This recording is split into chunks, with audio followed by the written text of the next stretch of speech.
भोला सुबह सुबह अपने कुल्हाड़ी को लेकर जंगल की ओर जाने लगा। भोला रोज लकड़ियाँ तोड़कर लाता और गांव में जाकर बेचता। जो भी थोड़े पैसे मिलते उससे जैसे तैसे अपना पेट भरता। उस दिन जब भोला लकड़ी काटने गया, उसने देखा कि बहुत सारे पेड़ पहले से ही कटे हुए हैं। फिर अरे ये क्या, लगता है आज कलुआ मुझसे पहले आकर लकड़ियाँ तोड़कर चला गया। वैसे भी कलुआ को तो मुझसे बहुत ज्यादा लकड़ियों की जरूरत होती है, इसीलिए आया होगा। चलो अब जंगल के और अंदर जाना होगा। भोला और अंदर चला गया। उसने देखा कि बीच जंगल में बहुत से पेड़ थे। उन पेड़ों को देखकर अरे वाह, यहाँ पर तो बहुत सारे पेड़ हैं। अगले 2 महीनों तक भी रोज लकड़ियाँ काटूं तो भी कम नहीं पड़ेंगी। भोले ने पेड़ काटने के लिए कुल्हाड़ी उठाई। तभी उसने देखा कि ऊपर एक बंदरिया अपने नवजात बच्चे के साथ उस पेड़ पर बैठकर फल खा रही थी। वो बंदरिया इतने प्यार से अपने बच्चे को पकड़कर बैठी थी कि उनका प्यार देखकर भोला रुक गया। ये क्या करने जा रहा था मैं? अगर मैंने ये पेड़ काट दिया, माँ बंदरिया और उसके बच्चे का घर टूट जाएगा। नहीं, मुझे ऐसा नहीं करना चाहिए। शायद इस पेड़ पर बहुत सारे फल हैं, इसीलिए ये बंदरिया यहाँ रहती होगी। चलो मैं कोई ऐसा पेड़ काटता हूँ जिस पर किसी जानवर या पंछी का घर ना हो। भोला और आगे चला गया। उसने अपनी जरूरत के अनुसार लकड़ियाँ काटी और उन्हें बेचने चला गया। ऐसे ही दिन बीतते रहते हैं। भोला रोज उस बंदरिया और उसके बच्चे को देखता। कभी कभी भोला बंदरिया को खिलाने के लिए घर से रोटी भी ले आता। एक दिन जब भोला लकड़ी काटने गया, तब उसने देखा कलुआ उसी पेड़ पर कुल्हाड़ी चला रहा था जिस पेड़ पर उस बंदरिया रहती थी। कलुआ को उस पेड़ को काटते देख, अरे कलुआ, ये क्या कर रहे हो? ये कैसा सवाल है? भगवान ने आंखों की जगह बटन लगाकर भेजा है क्या? दिखाई नहीं देता? लकड़ी काट रहा हूँ। वो तो मैं देख रहा हूँ कलुआ, लेकिन इस पेड़ की लकड़ी क्यों काट रहे हो? किसी और पेड़ की लकड़ी काटो। पेड़ पर देखो, एक बंदरिया का घर है, उसके साथ उसके नवजात शिशु भी हैं कलुआ। तो क्या हुआ? वो बंदरिया किसी और पेड़ पर चली जाएगी। इतने सारे पेड़ तो हैं। लेकिन कलुआ, लेकिन वेकिन कुछ नहीं, चल निकल जा यहाँ से। आया बड़ा मुझे सिखाने वाला। और सुन, इस पेड़ को तो पूरा मैं ही काटूंगा, ये ध्यान रखना। तुझे चाहिए तो कहीं और चला जा, नहीं तो ये देख रहा है ना कुल्हाड़ी, मुझे जरा सी भी देर नहीं लगेगी इस कुल्हाड़ी को तुझ पर चलाने में। कलुआ पेड़ काटने लगा। भोला बेचारा चाह कर भी कुछ नहीं कर पाया और आगे चला गया। दोपहर के समय जब भोला जंगल से लौट रहा था, तब सपने देखा कि कलुआ ने वो पूरा पेड़ काट डाला था। भोला को बहुत बुरा लग रहा था। तभी उसकी नजर पेड़ के एक बड़े लकड़ी के नीचे गई। वो बंदरिया उस लकड़ी के नीचे मरी पड़ी हुई थी। उसे देख भोला के आंखों में आंसू बहने लगे। भोला को लग रहा था कि शायद उसके बच्चे की भी मौत हो गई है। भोला उस बंदरिया के पास गया। तभी उसने देखा कि बंदरिया ने मरते हुए भी अपने बच्चे को अपने गोद में सुरक्षित रखा था। हे भगवान, तेरी महिमा अपरंपार है। इस बंदरिया ने मरते हुए भी अपने बच्चे को गोद में सुरक्षित रखा है। सच में माँ आखिर माँ ही होती है। लेकिन अब इस बच्चे का क्या होगा? कलुआ भी कितना दुष्ट है। मैंने बताया था उसे इस पेड़ पर इस बंदरिया का घर है, लेकिन उसने मेरी बात नहीं सुनी। फिर भोला ने गड्ढा खोदकर बंदरिया के शव को उस गड्ढे में डाल दिया। फिर उसके बच्चे को अपनी गोद में उठाकर अपने साथ उसे घर ले आया। उस दिन एक बात से भोला अपने छोटे भाई की तरह उस बंदर को साथ रखने लगा। एक दिन भोला लकड़ी काटने गया था, तब क्यों भोला, सुना है तूने किसी बंदर को पाल रखा है? अरे खुद का पेट तो तुझसे भरता नहीं, अब उस बंदर को क्या खिलाएगा? वो वही बंदर है कलुआ, जिसकी माँ के तुम हत्यारे हो। मैंने तुम्हें कहा था कि उस पेड़ पर उस बंदरिया का घर है, फिर भी तुमने वो पेड़ काट दिया। वो बंदरिया पेड़ से गिरकर मर गई, इसीलिए मुझे इंसानियत के नाते उस बंदर को अपने साथ ले जाना पड़ा। अगर मैं उसे नहीं ले जाता तो इस जंगल में ऐसे ही उसकी मौत हो जाती। हाँ तो तू बड़ा दयावान है ना, सारी दुनिया की इंसानियत और अच्छाई एक तुझ में ही भरी हुई है ना। कलुआ, मेरी तुमसे विनती है कि आगे से तुम कोई भी पेड़ काटते समय थोड़ा ध्यान दो कि किसी जानवर पंछी का घर न टूटे। ए भोला, मैंने पहले भी एक बार तुझसे कहा था कि तू मुझे मत सिखा। जब तूने कुल्हाड़ी हाथ में लेना सीखा था ना, उसके कई साल पहले से मैं लकड़ी काट रहा हूँ। तू कौन होता है मुझे सिखाने वाला? रुक, तुझे अभी मजा चखाता हूँ। ऐसा कहकर कलुआ ने भोला को पीटना शुरू कर दिया। उसे पीटने के बाद भोला को उसने चेतावनी भी दी कि आगे से अगर वो इस गांव में लकड़ी काटने के लिए आएगा तो उसे अपनी जान से हाथ धोना पड़ेगा। बेचारा भोला घर आ गया और बंदर से बात करने लगा। चलो दोस्त, अब इस गांव से हमारा दाना पानी उठ गया है। उस कलुआ ने मुझे पीटकर साफ साफ चेतावनी दे दी है। अब अगर जान बचानी है तो इस गांव को छोड़कर जाना ही बेहतर होगा। चलो हम कहीं और जाकर हमारी अपनी दुनिया बसाएंगे। भोला बंदर को अपने कंधे पर बिठाकर गांव से कहीं दूर जाने के लिए निकल गया। दिन बीत रहे थे और भोला दर बदर भटकते हुए काम की तलाश कर रहा था। ना तो उसे काम मिल रहा था और ना उसके रहने का कोई ठिकाना था। जैसे तैसे अपने लिए और बंदर के लिए वो एक वक्त का खाना जुटा पा रहा था। एक दिन ऐसे ही वो थक कर एक पेड़ के नीचे बैठा हुआ था। बंदर उसकी गोद में सोया हुआ था। तभी वहाँ एक योगी बाबा आए। प्रणाम योगी बाबा। कल्याण हो पुत्र। एक बात बताओ, तुम इस बंदर को ऐसे गोद में लेकर क्यों बैठे हो? बाबा, इसने अपनी माँ को खो दिया है। इसका इस दुनिया में कोई नहीं है, इसीलिए मैं इसे अपने साथ अपने घर ले आया था। लेकिन हमारे गांव के एक गुंडे की वजह से मुझे गांव छोड़ना पड़ा। अब मैं काम और सर पर छत ढूंढते हुए दर दर भटक रहा हूँ। पुत्र, तुम्हारा हृदय सच में कोमल है। तुमसे किसी का भी दुख नहीं देखा जाता। तुमने इस अनाथ बंदर की जिम्मेदारी लेकर इसे एक परिवार दिया है।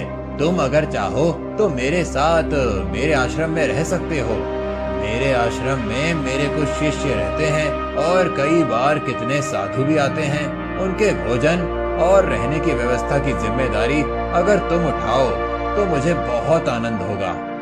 ये तो मेरी खुशनसीबी है बाबा। मुझे आपके साथ रहने में सचमुच खुशी होगी।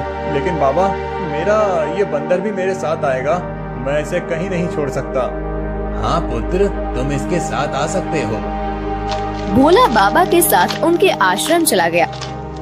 भोला अब योगी बाबा के आश्रम में सफाई, भोजन व्यवस्था, हवन की सामग्री ले आना, बाबा जी के शिष्यों की सहायता करना, ऐसे सारे काम करने लगा। भोला का बंदर हमेशा उसके साथ रहता था।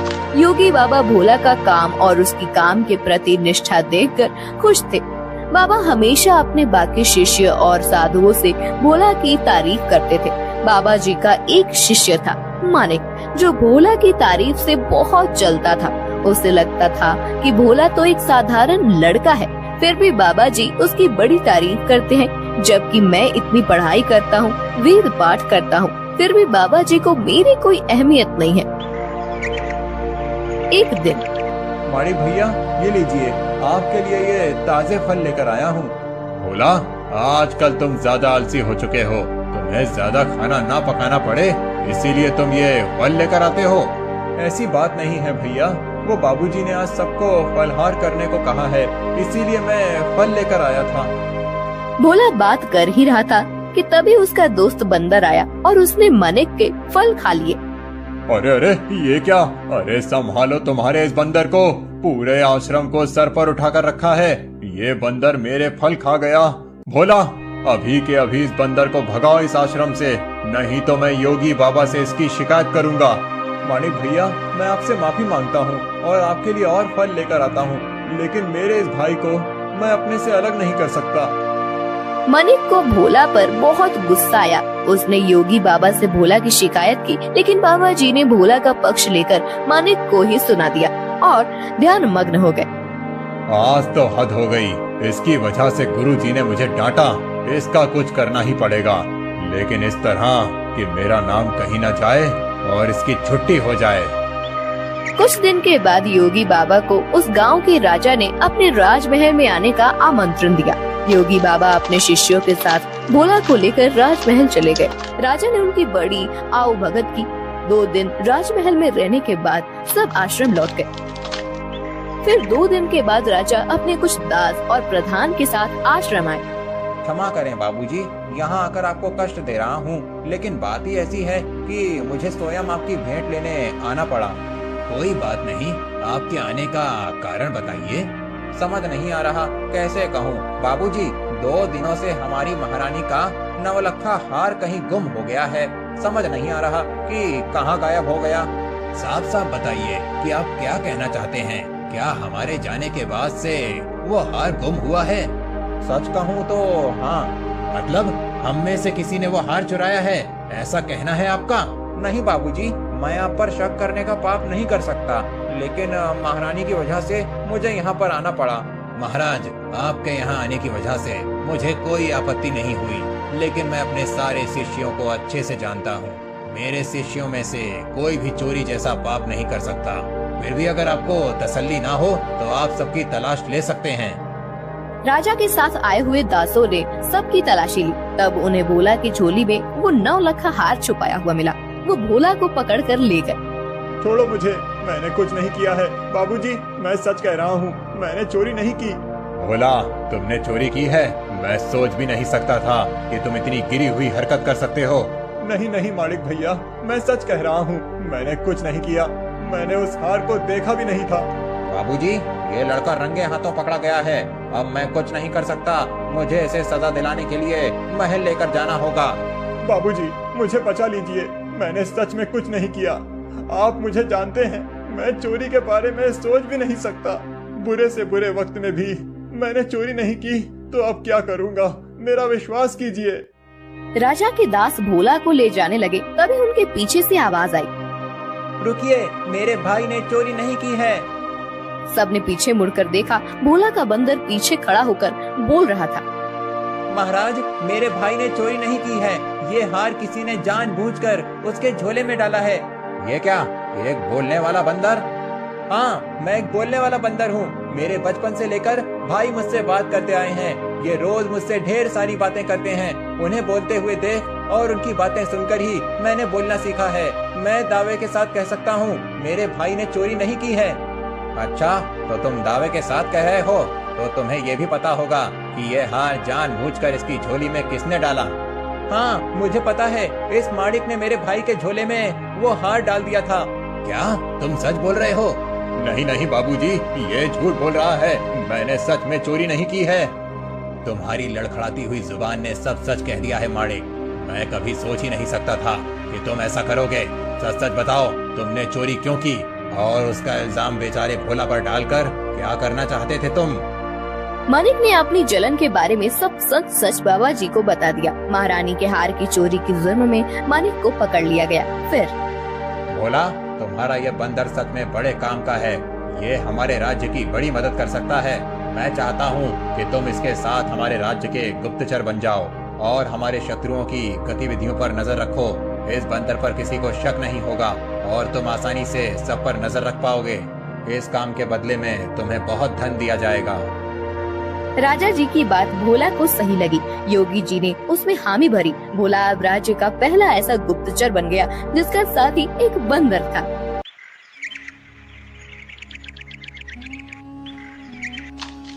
रूपा अपना पिज्जा का ठेला लेकर जा रही थी।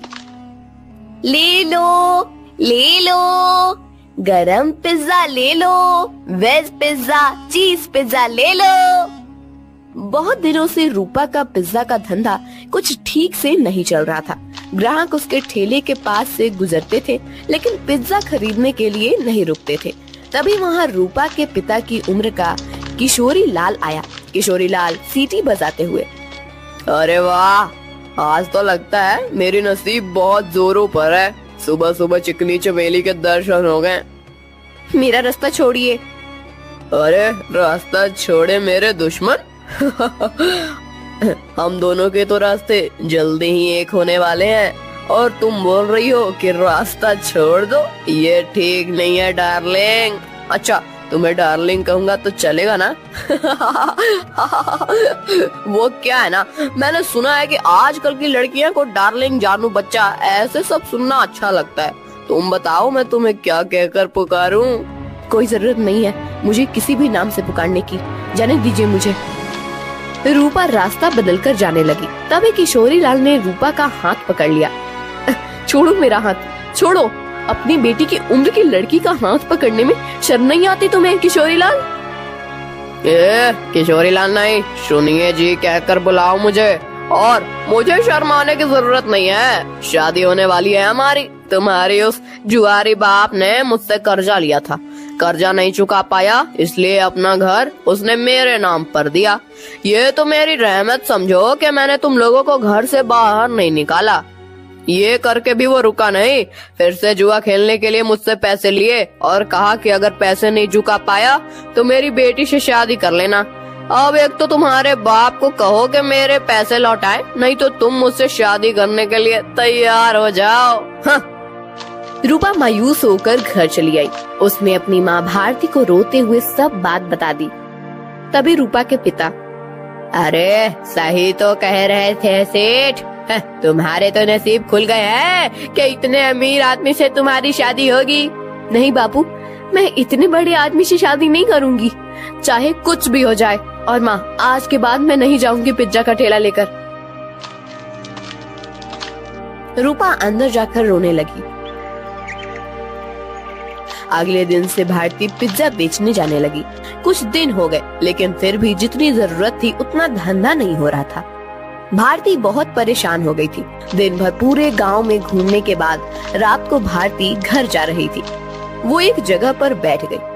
हे भगवान, और कितनी परीक्षा लोगे हमारी। इतनी मेहनत करके भी पैसे हाथ में नहीं आते। पति है जिसे जुआ खेलने से फुर्सत नहीं मिलती। एक लौती बेटी है, इतनी रूपवती है, लेकिन उसके पीछे वो किशोरी लाल पड़ा है। मेरी बेटी को उस किशोरी लाल के चंगुल से कैसे बचाऊं? पता नहीं ये पिज्जा का धंधा क्यों चल रहा है। अगर पैसे नहीं मिले तो क्या करूंगी? भारती अपने आप से बात कर रही थी। तभी उसके पास एक बूढ़ी दादी आकर बैठ गई। क्या हुआ बेटी, क्यों रो रही हो? क्या बताऊं अम्मा, मेरे जीवन में इतनी परेशानियां हैं कि क्या कहूं। भारती ने अपनी राम कहानी बूढ़ी अम्मा को बताई। बेटा ये लो, कल से तुम ये मसाला डालकर पिज्जा बनाना। देखना, इस जादुई मसाले से जो पिज्जा बनेगा उसका स्वाद के चर्चे दूर दूर तक होंगे। जल्द ही तुम्हारी सारी परेशानियां दूर हो जाएंगी। भारती को वो मसाला देकर बूढ़ी अम्मा गायब हो गई। अगले दिन भारती ने उस जादुई मसाले से पिज्जा बनाया। अरे वाह माँ, आज तो पिज्जा की खुशबू बहुत अच्छी आ रही है। मैं एक खाकर देखूं? वाह माँ, ये तो सच में बहुत अच्छा बना है। कैसे बनाया तुमने ये? इसमें कुछ अलग डाला है क्या तुमने? हाँ, कल रात को ये थक कर उस पुराने खंडर के पास बैठी थी, तभी वहाँ एक बूढ़ी अम्मा आई थी। मैं बहुत परेशान होकर रो रही थी। तभी उन्होंने मुझे मेरे रोने का कारण पूछा। जब मैंने उन्हें हमारे बारे में सब सच बताया, तब उन्होंने मुझे ये मसाला दिया और कहा कि इसमें पिज्जा में डालकर पिज्जा बनाऊंगी तो पिज्जा का स्वाद बढ़ जाएगा। वही मसाला में डाला है अभी इसमें। क्या? उस खंडर के पास? माँ, तुम्हें पता नहीं वहाँ क्या है? तुम इतनी डर क्यों रही हो? ऐसा क्या है वहाँ पर? अरे माँ, कहते हैं कि वहाँ पर एक बूढ़ी का भूत रहता है। तुम्हें जो बूढ़ी अम्मा मिली थी, कहीं वो वही भूत तो नहीं थी? ये क्या बोल रही हो तुम बेटा? कल मेरी मुलाकात एक भूत से हुई थी, लेकिन उसे देखकर ऐसा लग तो नहीं रहा था। लेकिन माँ, ये तो सोचो कि कोई सामान्य औरत तुम्हें जादुई मसाला कैसे देगी? हो ना हो वो जरूर कोई भूत ही होगी। अब वो कोई भी हो, क्या फर्क पड़ता है? अगर उसके इस मसाले की वजह से हमारे पिज्जा की बिक्री बढ़ गई तो अच्छी ही है ना। सोचो, हम उस किशोरी लाल के सारे पैसे चुका देंगे तो उसे तुम्हारा पीछा छोड़ना होगा। हाँ, ये बात तो है। सिर्फ एक बात याद रखना, किसी को कानो कान खबर ना हो कि हमें किसी भूतनी ने जादुई मसाला दिया था। भारती अपना ठेला लेकर निकल पड़ी। जादुई पिज्जा की महक पूरे गांव में फैल रही थी। अरे भारती, आज तो बहुत बढ़िया खुशबू आ रही है तुम्हारे ठेले से। जरा एक दो पिज्जा खिलाओ तो। भारती ने लालचंद को गर्मा गर्म पिज्जा सॉस के साथ दिया। लालचंद पिज्जा खाने लगा। अरे वाह, क्या स्वाद है। वाह वाह, मजा आ गया। भारती, क्या खूब पिज्जा बनाया है आज तुमने। सच में दिल खुश हो गया। वैसे तो मुझे ये पिज्जा कुछ खास पसंद नहीं है। ये तो सारे नए जमाने के चोचले हैं, लेकिन उसकी सुगंध इतनी अच्छी आ रही थी कि मेरा जी मचल गया। वाह, ये लो पैसे, और एक काम करो, 4 पिज्जा पैक करके देना, घर पर ले जाता हूँ, बच्चों को बहुत पसंद आया। लालचंद की आवाज सुनकर कुछ और लोग वहाँ आ गए और पिज्जा खरीदने लगे। भारती बहुत ज्यादा खुश हो गई क्योंकि आज उसकी बोनी ही एकदम बढ़िया हो गई थी। कुछ देर के बाद भारती गांव से होकर कॉलेज पर चली गई।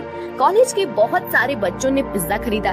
दोपहर तक सारे पिज्जा खत्म हो गए। भारती घर आ गई। माँ, इतनी जल्दी आ गई आज? अरे पूछो ही मत, आज तो गजब हो गया सच में। उस मसाले ने तो कमाल कर दिया। जब मैं यहाँ से निकली थोड़ी दूर पर लालचंद सेठ मिल गए। पिज्जा की खुशबू से खींचे चले आए। 2-3 पिज्जा खा लिए उन्होंने और 4 पैक करके घर ले गए। इतनी तारीफ कर रहे थे पिज्जा की कि क्या ही बताऊं। उनकी आवाज सुनकर कुछ और गांव वाले आए और उन्होंने भी पिज्जा खरीद लिया। आज तो बहुत अच्छी बोनी हो गई थी। फिर मैं कॉलेज पर चली गई। वहाँ भी बच्चों की खाने की छुट्टी हुई थी। क्या कहते हैं उसे, हाँ, रिसेस। बहुत से बच्चे बाहर आए और पिज्जा लेकर चले गए। सारे पिज्जा खत्म हो गए। अरे वाह, मतलब भूतनी ने दिए हुए मसाले ने आपका काम कर दिया। माँ, अगर रोज ऐसे ही पिज्जा की बिक्री होने लगी तो बहुत जल्द हम सारा कर्जा चुका देंगे। हाँ बेटा, ऐसा ही होगा एक दिन। रूपा, मैं सोच रही हूँ कि मैं दोपहर को घर आ जाती हूँ। बाद में पूरा टाइम मैं खाली बैठ रहती हूँ, तो क्यों न शाम के समय भी पिज्जा का ठेला लगाना शुरू कर दूँ। लेकिन माँ, तुम कितना काम करती हो? शाम को भी काम करोगी तो थक नहीं जाओगी? थक तो जाऊंगी, लेकिन सोचो मुनाफा भी तो दुगना हो जाएगा। अगले दिन से भारती शाम के समय भी जादुई पिज्जा का ठेला लगाने लगी। उसे दुगना मुनाफा होने लगा। कुछ दिनों में भारती के पास बहुत सारे पैसे जमा हो गए। एक दिन वो कर्ज के सारे पैसे लेकर किशोरी लाल के कोठी पर चली गई। आओ आओ भारती, आज सुबह सुबह मेरी कोठी पर। लगता है शादी की बात करने आई हो। किशोरी लाल, मैं पागल नहीं हूँ जो मेरी रूपवती बेटी का हाथ उसके बाप की उम्र के आदमी के हाथ में दे दूं। बिल्कुल, तुम पर ही गई है तुम्हारी बेटी। कुछ दिन पहले वो भी यही कह रही थी, लेकिन शायद तुम दोनों को अभी तक समझ नहीं आया है कि रमेश ने ही मुझसे वादा किया है कि अगर उसने लिए हुए कर्जे को वो चुका नहीं पाया तो वो रूपा का हाथ मेरे हाथ में दे देगा और तुम लोग तो मुझे पैसे वापस करने से रहे। तो तुम्हारे पास चारा ही क्या है? अपने सपनों से बाहर आओ किशोरी लाल। कहीं ये कांच का सपना टूट गया तो उस टूटी हुई कांच के टुकड़े आँखों में चुभ जाएंगे और आँखों से खून बहने लगेगा। ये लो, मैं पैसे लेकर आई हूँ। तुम्हारा सारा कर्जा सूद समेत लौटा रही हूँ। क्या? कैसे? वो भी इतने सारे पैसे आए कैसे तुम्हारे पास? ये ले तेरे पैसे और आगे से मेरे दरवाजे पर आने की जरूरत मत करना। और हाँ, मेरी बेटी को आंख उठाकर भी मत देखना आज के बाद। भारती किशोरी लाल के कोठी से चली गई। किशोरी लाल अपने कंप्यूटर के सामने बैठकर स्टॉक एक्सचेंज में ट्रेड करने लगा। कुछ दिनों के बाद भारती को कॉलेज के कैंटीन में पिज्जा बनाने का काम मिल गया। उसने अब पिज्जा का ढाबा शुरू कर दिया था। दोपहर में भारती कॉलेज के कैंटीन में काम करती थी और शाम को रूपा के साथ मिलकर अपना पिज्जा ढाबा चलाती थी। एक दिन किशोरी लाल के कोठी पर, पापा, आप ऐसे सर पर हाथ रखकर क्यों बैठे हैं? क्या बताऊं बेटी, कुछ दिनों से शेयर्स लगातार गिर रहे हैं। मुझे बहुत बड़ा लॉस हो गया है। क्या? तो अब आप क्या करेंगे? आप अब क्या, जितना भी पैसा बचा है उसे भी लगा देता हूँ। अगर 2 दिनों में शेयर्स ऊपर चले गए तो डूबे हुए सारे पैसे वापस मिल जाएंगे। लेकिन अगर ऊपर नहीं गए तो? शुभ शुभ बोल कर मुही, एक तो मैं पहले ही इतने टेंशन में हूँ और तू ऐसी बातें कर रही है। जा अब यहाँ से। 3 दिन बीत गए लेकिन शेयर मार्केट ऊपर नहीं आया। किशोरी लाल के बचे खुचे पैसे भी डूब गए। उसे अपनी कोठी भी बेचनी पड़ी। अब किशोरी लाल रास्ते पर आ गया था। किशोरी लाल को लॉस से इतना धक्का लगा कि उसकी हालत बहुत खराब हो गई और उसने बिस्तर पकड़ लिया। घर की जिम्मेदारी अब सीकल पर आ गई। गाँव में ही एक छोटे से टूटे फूटे घर में दोनों रहने लगे। 3 महीने के बाद, पापा ये लीजिए, दवाई पी लीजिए। बेटा, दवाई के लिए पैसे कहाँ से आए तुम्हारे पास? पापा, मैं एक जगह करती हूँ, उससे जो पैसे आते हैं उसी में दवाई लेकर आई हूँ। और पापा, मैंने इस घर का किराया भी दे दिया है और खाने के लिए राशन भी भर दिया है। अब आप सो जाइए, मुझे काम पर जाना है। ये सब उस भारती की वजह से हुआ है। जिस दिन से वो आकर मुझे खरी खोटी सुना कर गई, उसकी बेटी भी हाथ से चली गई। मैं छोड़ूंगा नहीं उस भारती को। पापा, आप तो समझिए, इसमें भारती चाची की कोई गलती नहीं है। रूपा मेरी उम्र की है। उसके साथ शादी की बात करने के बारे में सोचते हुए आपको ही शर्म आनी चाहिए थी। कौन सी माँ चाहेगी कि उसकी बेटी की शादी ऐसे आदमी से हो? मुझे बहुत दया आ रही है उन पर। दया तो उन्होंने हम पर दिखाई है पापा। मैंने आज तक आपको बताया नहीं, लेकिन हमारा घर जो चल रहा है ना, वो उनकी वजह से है। मैं भारती चाची के ढाबे पर ही काम करती हूँ। क्या सच? हाँ पापा, आपने उनके साथ इतना बुरा किया, उनका घर ले लिया, फिर भी उन्होंने हमारे बुरे वक्त में हमें सहारा दिया है। किशोरी लाल शीतल की बात सुनकर हक्का बक्का रह गया। उसने भारती को घर बुलाकर माफी मांगी। रूपा से बदतमीजी करने के लिए रूपा से भी माफी मांगी। शीतल भारती के साथ काम करते हुए पैसे कमाने लगी और धीरे धीरे उनकी भी जिंदगी सुधर गई।